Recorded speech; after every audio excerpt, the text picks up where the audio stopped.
Hello everyone, welcome back to your YouTube channel study hub. हमने start किया था topic environment. Last lecture में हमने इकोसिस्टम स्टार्ट किया था और उसके कंपोनेंट कवर किए थे। आज के लेक्चर में हम टाइप्स ऑफ इकोसिस्टम देखेंगे। इकोसिस्टम क्या होता है? इकोसिस्टम जहाँ पे living and non living things present होती हैं और वहाँ पे लिविंग बीइंग खुद के साथ और इन्वायरमेंट के साथ इंटरैक्ट करते हैं, उसको हम इकोसिस्टम बोलेंगे। मतलब लिविंग एंड नॉन लिविंग के बीच में जो इंटरैक्शन हो रही है उसको हम इकोसिस्टम बोलेंगे। टाइप्स ऑफ इकोसिस्टम में हमारे पास नेचुरल इकोसिस्टम और दूसरा है हमारे पास मैन मेड इकोसिस्टम। देखो, नाम से ही चीज़ें समझ आ रही है। नेचुरल इकोसिस्टम जो नेचुरली प्रेजेंट होगा, मैन मेड जो ह्यूमन एफर्ट से बनाया गया है आर्टिफिशियली, उसको हम मैन मेड बोलेंगे।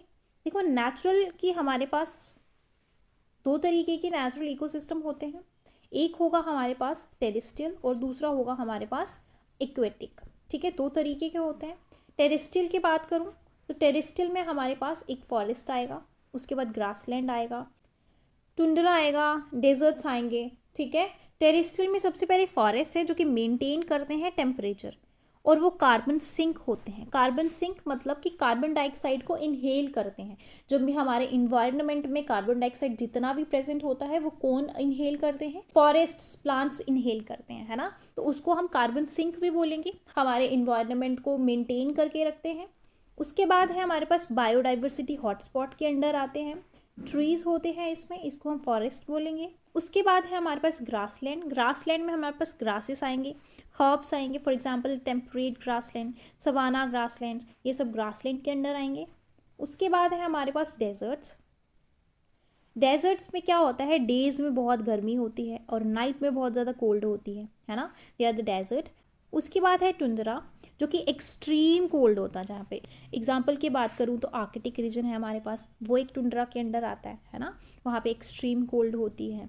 तो ये सब चीज़ें टेरेस्ट्रियल के अंडर आएंगी, टेरेस्ट्रियल इकोसिस्टम। उसके बाद है हमारे पास एक्वेटिक इकोसिस्टम। एक्वेटिक इकोसिस्टम के अंडर हमारे पास फ्रेश वाटर आएगा, ब्रैकिश वाटर आएगा, सलीन वाटर आएगा। फ्रेश वाटर में क्या है? 0 to 5 ppt सैलिनिटी है, जिसमें कि एग्जाम्पल आती है lakes, ponds, rivers, streams, wetlands, ये सब फ्रेश वाटर है।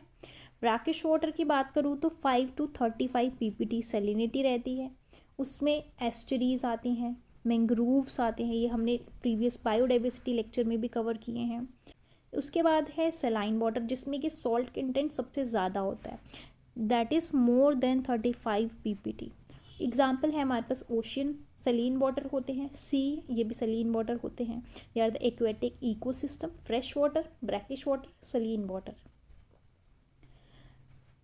फ्रेश वाटर की बात करूँ तो वो लेंटिक होते हैं, लॉटिक होते हैं, वेटलैंड्स होते हैं। लेंटिक कौन से होते हैं? लेंटिक वो होते हैं जो कि एक स्टेगनेंट वाटर होता है। स्टेगनेंट वाटर लाइक हमारे पास लेक्स हैं, मूविंग नहीं है ना, तो ये हमारे पास लेंटिक आएगा। लॉटिक जो कि मूविंग है, दैट इज स्ट्रीम्स आ जाएंगे हमारे पास, रिवर्स आ जाएंगी। ठीक है, उसके बाद है वेटलैंड्स। वेटलैंड्स क्या होते हैं? वेटलैंड्स एक ट्रांजिशन जोन होता है between land and sea. For example हमारे पास है मैंग्रोव्स वेटलैंड, है ना, तो वो एक क्या हो गया हमारे पास? वेटलैंड हो गया। These are the natural ecosystem, terrestrial and aquatic. Terrestrial के under forest, grassland, desert, tundra. Aquatic में fresh, brackish, saline water, rivers, ponds, streams होंगे, वेटलैंड्स हो गए, एस्चुरीज, मैंग्रोव्स, ओशन, सी। ये सब चीज़ें नेचुरल हैं, नेचुरली प्रेजेंट है, नेचुरली डेवलप किया हुआ है नेचर ने। तो इसमें कोई भी ह्यूमन एफर्ट्स लगाने की ज़रूरत नहीं है, ये खुद ब खुद मेंटेन होते हैं, है ना। तो ये क्या हो गया? Natural ecosystem. बट अगर मैं मैन मेड की बात करूँ तो मैन मेड में हमें ह्यूमन एफर्ट्स लगाने की ज़रूरत है। ह्यूमन इसको आर्टिफिशियली डेवलप करता है ना, आर्टिफिशियली डेवलप करता है ह्यूमन। तो इसकी टाइप्स क्या है? Terrestrial and aquatic. एग्जाम्पल है हमारे पास गार्डन्स, आर्टिफिशियल फील्ड्स आती हैं हमारे पास टेरेस्ट्रियल में। उसके बाद अगर मैं बोलूँ ज़ू आते हैं हमारे पास, है ना, ज़ू आते हैं। और इक्वेटिक में हमारे पास रिजर्वायर आते हैं, इक्वेरियम्स आते हैं। देखो एग्जाम्पल लेते हैं हम एक्वेरियम की। एक्वेरियम में क्या होता है? एक्वेरियम में हमारे पास लिविंग भी होते हैं एंड नॉन लिविंग भी होते हैं, है ना। लिविंग में हमारे पास फिशेस होते हैं, काफ़ी सारे एक्वेटिक एनिमल्स होते हैं, हाँ। और नॉन लिविंग में क्या होता है? नॉन लिविंग में हमारे पास एयर है, वाटर है, लाइट है, है ना। तो वो सब चीज़ें प्रेजेंट है, तो वो सब इंटरेक्ट कर रही हैं एक दूसरे के साथ, तो वो क्या हुआ, एक आर्टिफिशियल इकोसिस्टम हो गया। ठीक है, समटाइम्स क्वेश्चन पूछा जाता है एग्जाम में कि जो एक्वेटिक है, एक्वेटिक इकोसिस्टम है, उसको हमें क्लीन करने की ज़रूरत पड़ती है। बट हम अगर ओशियंस, सीज, रिवर, लेक्स, इन सब की बात करें तो इनको हमें क्लीन करने की ज़रूरत नहीं है। तो इसका क्या रीज़न है? तो इसमें क्या है कि पहली बात तो वो सारे नेचुरल हैं जो मैंने बताए, और इक्वेटिक मैन मेड है, आर्टिफिशियल है। वहाँ पे फिशेस तो हैं, वहाँ पे लिविंग बीइंग तो है, वहाँ पे बायोटिक कंपोनेंट भी है एंड अबायोटिक कंपोनेंट भी है, बट वहाँ पे डीकम्पोजर्स नहीं है। डीकम्पोजर्स कौन से होते हैं? जो कि क्लीनिंग का काम करते हैं। तो वहाँ पे एक्वेटिक इकोसिस्टम में फिशेस फूड खाती हैं, और जो भी उनका रिमेनिंग होता है, जो भी वो टॉक्सिक रिलीज़ करती हैं, तो वहाँ पे डीकम्पोजर होते ही नहीं है उसको क्लीन करने के लिए, है ना। तो हमें उसको आर्टिफिशियली क्लीन करना पड़ता है। बट ओशियन, लेक्स, सीज की बात करूँ तो वहाँ पे डीकम्पोजर्स होते हैं, वो खुद ब खुद नेचर उसको क्लीन कर देता है। तो इसीलिए हमें एक्वेरियम को क्लीन करने की ज़रूरत है। ठीक है, सो ये कुछ टाइप्स थी हमारे पास इकोसिस्टम की।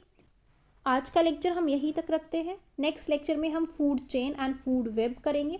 अगर आज के लेक्चर में किसी को डाउट है तो वो हमें कमेंट सेक्शन में पूछ सकता है। मिलते हैं नेक्स्ट लेक्चर में food chain and food web के साथ। अगर आपको हमारी वीडियोस लेक्चर समझ आ रहे हो तो लाइक, सब्सक्राइब एंड शेयर ज़रूर करना। So till then, bye bye, take care.